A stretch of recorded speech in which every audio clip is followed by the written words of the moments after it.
Hello, I am Sean Koloff. I'm the Senior Research Analyst from the American Academy of Physician Associates. Welcome to our discussion on COVID-19 vaccines. I'm joined today by two PA experts to discuss this topic. First is PA Angela LeClerc, who is a critical care PA serving as the manager of the Critical Care Advanced Practice Provider Program and the director of the Critical Care Advanced Practice Provider Residency at Maine Medical Center.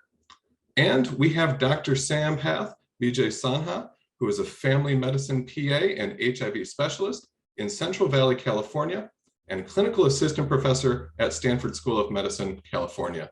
Sam and Angie, we are glad you could join us. Let's start by talking about the current rates of COVID-19. One of the misconceptions about COVID-19 is that the disease is not that bad anymore. While rates of infection, hospitalization, and death have declined since the beginning of the pandemic, the mortality rate for COVID-19 is still higher than what we see with other respiratory diseases. For example, if we were to look at tracking data from the CDC, cumulative deaths due to COVID-19 in the US in June 11th of 2022 were just over 1 million. Fast forward to June 10th, 2023, cumulative US deaths are 120,000 higher in the US from COVID-19. To give some perspective, annual deaths from influenza range from 12,000 to 52,000 per year. So we're seeing more mortality with COVID-19 compared to other respiratory diseases like flu. Comparatively, in the week of June 10th, 2023, the US saw about 6,500 new hospitalizations for COVID-19. While that number is down from earlier in the COVID-19 pandemic, it remains high comparative to other respiratory diseases.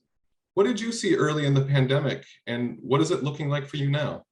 I remember being here with some of my colleagues. I work at an academic medical center who had other colleagues working in intensive care all around the world and sending photos around to each other of what was happening in Italy and other parts of Europe. And that was really scary. Nobody knew why it was happening, how we were going to treat these patients. And all we knew that a lot of people were dying from this virus. As the virus spread through Seattle and then eventually to Maine, we had some time to prepare here. The west part of the country saw the pandemic weeks before we did here in New York and Maine. We were able to prepare intensive care units that were dedicated just to COVID-19 patients. We had moved all of our regular ICU patients out of our usual ICUs and turned them all into negative pressure rooms. We also moved our intermediate care unit down near our ICUs, which was a great thing because we ended up experiencing a lot of progression of needs of care throughout the pandemic, where patients would be admitted either to the floor, they would get worse over the course of 3 to 5 days. They would be in the intermediate care unit. We would round as intensive care providers at the beginning and end of the shift through the intermediate care unit, although we weren't primary on those patients, just identifying which patients were going to need to be intubated that night so that we could prepare for them. Initially, the patients that we saw in the intensive care unit were pretty much anyone. We had patients in their 30s and 40s who were otherwise healthy that were intubated with severe ARDS or acute respiratory distress syndrome. Some of them died and they had never been sick before. The nearby hospitals in New Hampshire, Massachusetts, New York, Connecticut were also very overwhelmed, and we ended up having some capacity due to the rural nature of our state and our lower population to take some of those patients. And we saw entire families who came and unfortunately passed away due to COVID-19. However, as time progressed and the vaccine became available, we were able to decrease the number of patients with severe disease. The vaccine really changed our numbers in the intensive care unit in terms of how many patients we were seeing with severe illness. Many of the patients that we saw mid-pandemic had chronic comorbidities. They weren't, the otherwise healthy patients who were being admitted to the ICU. And fast forward to today, most of our patients that are admitted to the ICU with COVID-19 are immunocompromised. A large majority of the patients towards the end of the pandemic were transplant patients or patients who are on chronic infusions for severe autoimmune diseases like inflammatory bowel disease or severe arthritis. I want to set the stage now and talk about immunization rates, specifically for COVID-19. When the vaccine first came out for COVID-19, there was a relatively high adoption and immunization rates for the primary series were good.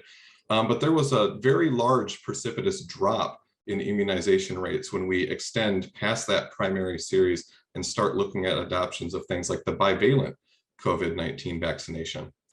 As of May 10th, 2023, across all groups, almost 80% had received the primary series in early 2021, but approximately 15% have received a bivalent booster. And that's even in the most susceptible adults. If we look at people who are age 65 and older, for example, approximately 50% of that group had a lowering rate of immunization. We have 95% of that population getting the first series of COVID-19 vaccination, and only 43% getting a bivalent booster.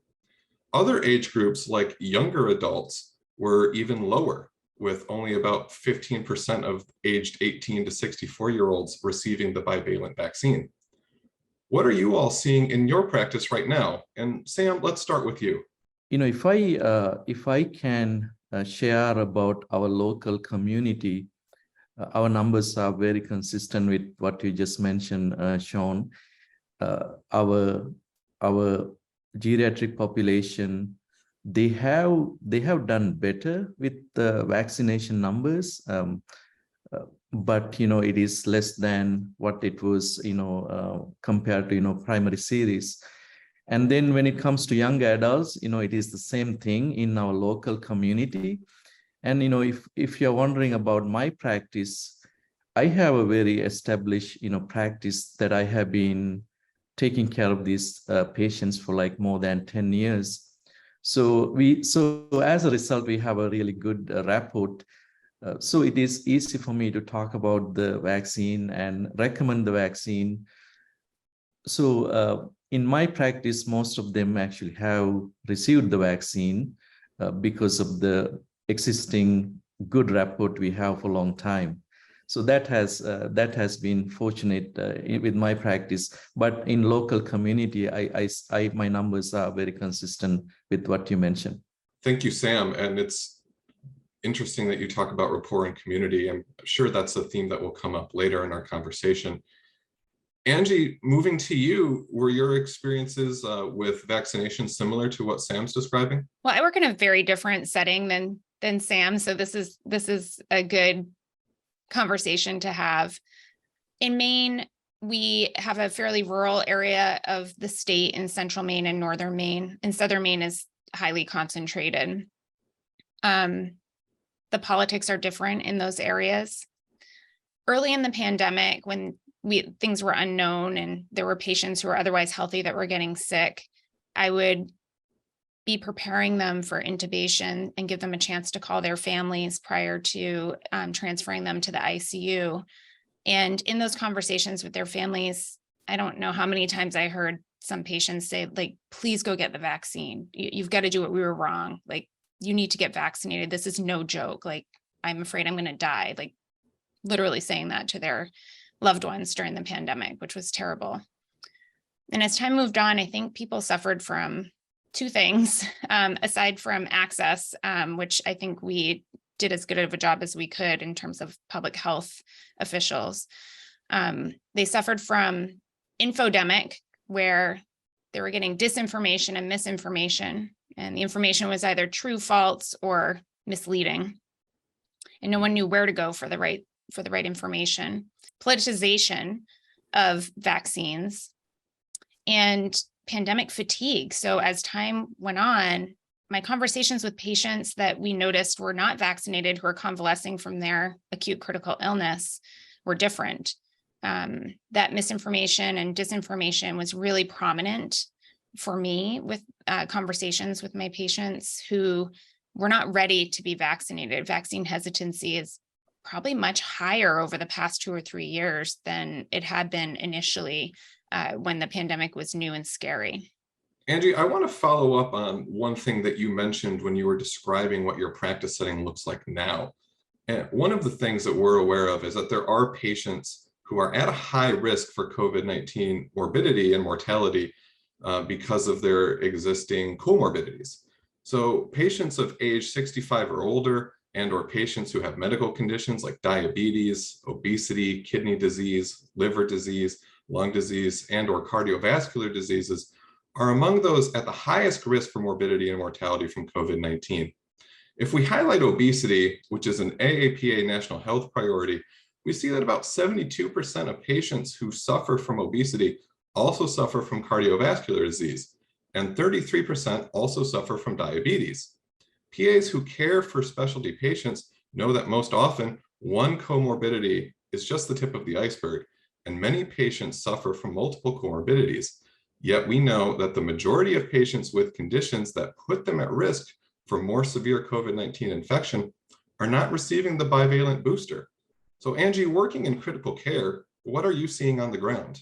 I would say first that PAs are very well poised to lead the charge with vaccines, whether you work where Sam works, in an outpatient or ambulatory setting, or whether you work in the hospital or in a surgical setting. When you notice that patients are unvaccinated and are at high risk due to those comorbidities that you mentioned, then we have an opportunity to share the right information and cure this disinformation and misleading information that they're receiving. So as I'm approaching patients here, I do think that when you provide them with the right information and you provide it in the right way, where it's less paternal and more sharing of information and still encouraging them to make the right decision, I have better responses in terms of patients agreeing to be vaccinated. And when you think about the patients who have vaccine hesitancy, it's a very heterogeneous group. There's a continuum of people who either never have been vaccinated before, where they don't receive any vaccinations in the childhood series, adult series, et cetera, or patients who receive every vaccine and are like, sign me up right away. Those patients that are suffering from this vaccine hesitancy now tend to be in the middle of that continuum. And I think that we can work, if we work really hard as frontline providers who are actually, or PAs who are actually interacting with these patients on a regular basis, or during the phase of their acute illness, we can provide the right information and hopefully sway them to become vaccinated. Thank you, Angie. And Sam, I have a follow-up for you along the same vein. You discussed the rapport that you can build working in family medicine. And does that knowledge of a patient's comorbidities and working with them over a period of time help you when you have that conversation about vaccination with them? I can tell you there are some patients come to me and they say, just tell me the word, yes or no. And then they ask whether I can go ahead and get the vaccine. And then, obviously I take that as a teachable moment. I still talk about the vaccine, but they are just looking for my yes, please, yes, I recommend this vaccine. And then they want to get it. And because of the existing established rapport we have.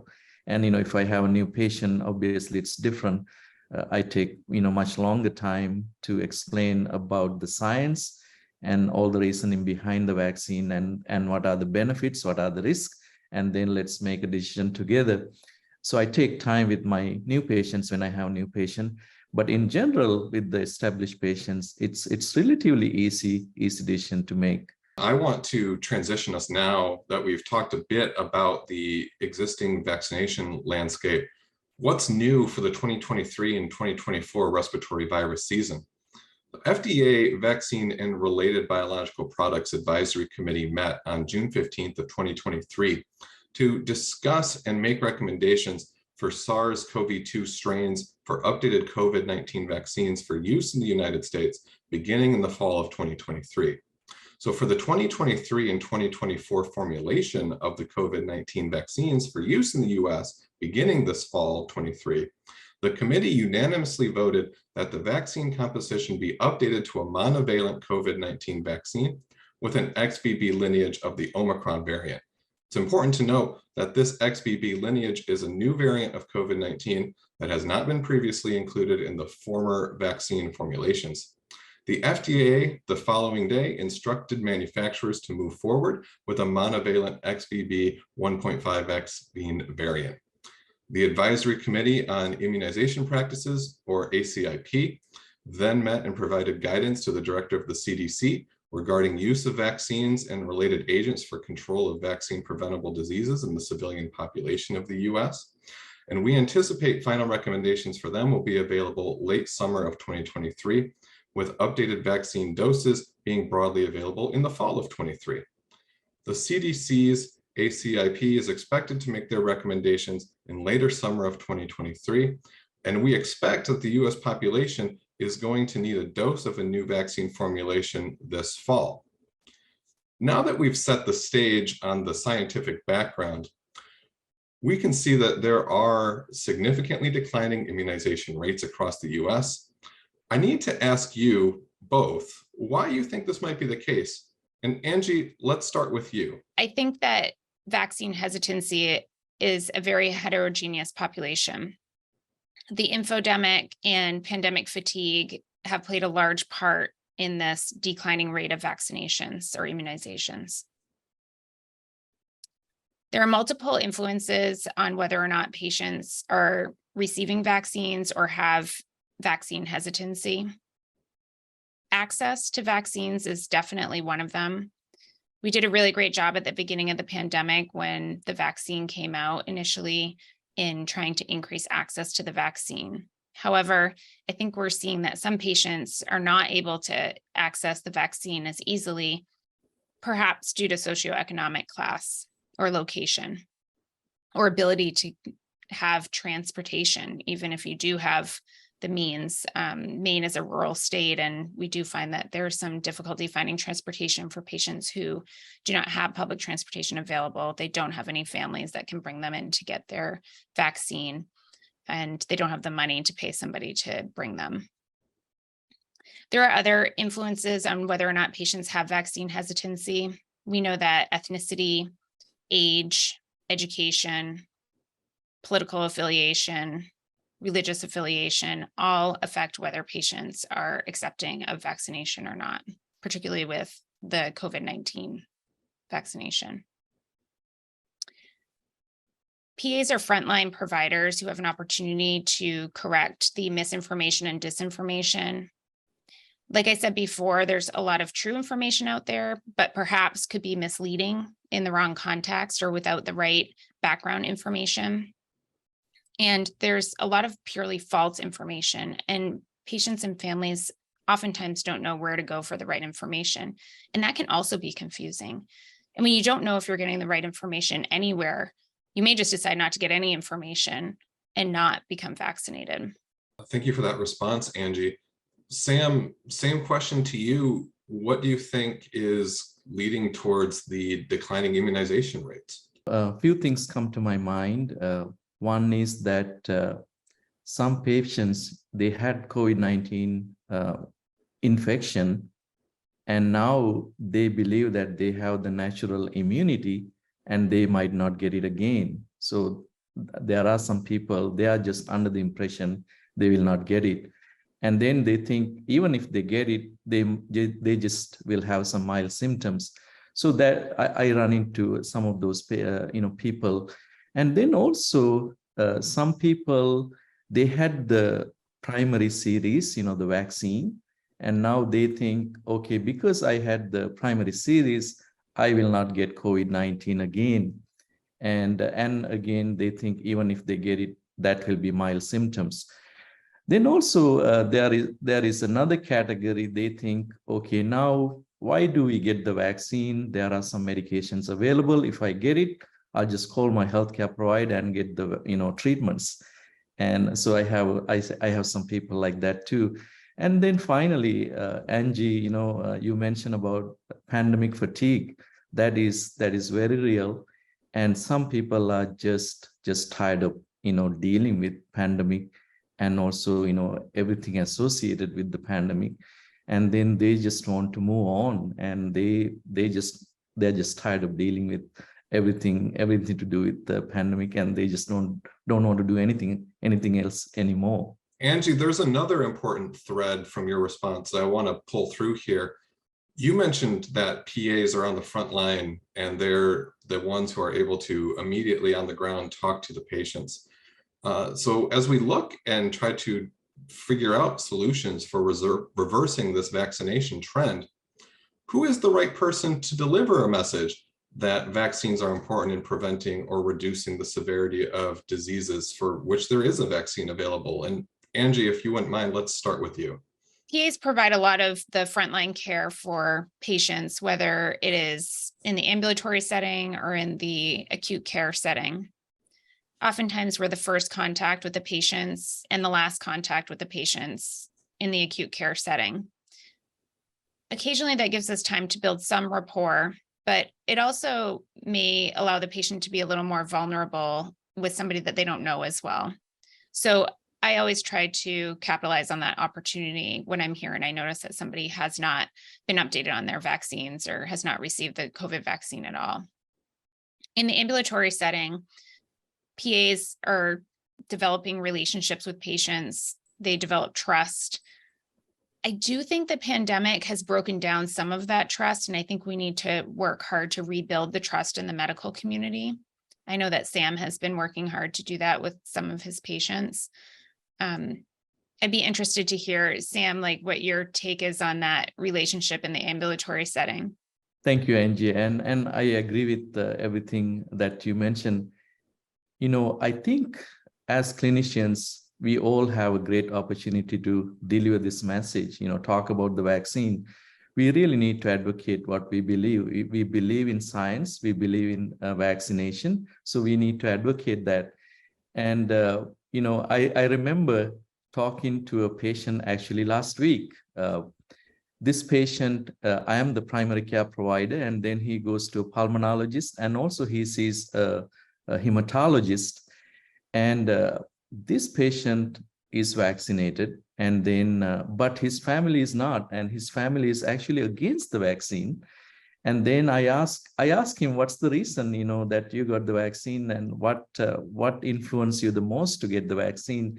And he said, I really like that you recommended me the vaccine, and then my pulmonologist recommended me the vaccine, and also my hematologist recommended me the vaccine. So he really liked that we all were on the same page, and we were very consistent with our delivering, message. And so he decided to get the vaccine. So I think, as I mentioned, we believe in science, vaccine, and we need to advocate that. And then, if I can take a moment and talk about primary care setting, I think as primary care PAs, we have a great opportunity to make a tremendous difference. If I remember my numbers correctly, more than 25% of PAs practice in primary care setting.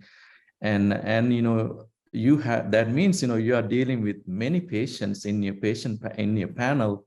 So you have opportunity to talk to your patients and deliver that message, and hopefully, convince about the benefits are much higher than the risk, and let them get the vaccine. I think I would add one more thing, Sam. You just triggered my memory a little bit.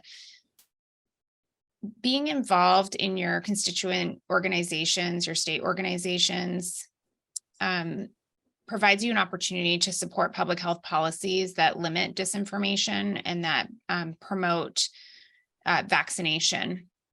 So I am very involved in our Maine Association of PAs, which is the constituent organization of AAPA. And we work hard to support any public health legislation, particularly recently in light of the pandemic and vaccine hesitancy. So becoming involved and helping to work with the legislators on that is an important effort that PAs are currently participating in. As we wrap up our conversation today, Sam, do you have any parting thoughts? Yeah, if I can add, I think the key is very, very strong, clear messaging to our patients. And we talk about the science, we talk about the vaccine, And then we tell them, I highly recommend the vaccine and you need to be vaccinated. And then as clinicians, sometimes we do this thing, we might say, we talk about the vaccine and then at the end we might say, oh, think about it. Oh, let's talk about it next time. And, oh, please consider getting the vaccine. I think patients find that comfortable, but they are really looking for what is our recommendation, what is our, what is exactly what we are trying to recommend. So in that case, I would say, you really make it clear, I recommend you the vaccine, please be vaccinated. And then I think as clinicians, we need to remember that. Thank you very much, Sam. And Angie, do you have any final thoughts that you'd like to share with us? I agree with Sam. I really think the infodemic is an issue. It's something that we need to fight as healthcare providers and as PAs particularly. We need to get in front of these misleading facts or websites or social media posts, and we need to provide advocacy at the state and national level for public health policies that prevent this. And Sam really does an excellent job, I know, of building trust with his patients and maintaining that trust. And I think we as a community of PAs need to rebuild trust with patients. Well, once again, thank you both, Angela and Sam, for coming in and having this discussion with me today. If anyone would like additional information, feel free to check out our resources that we have at aapa.org.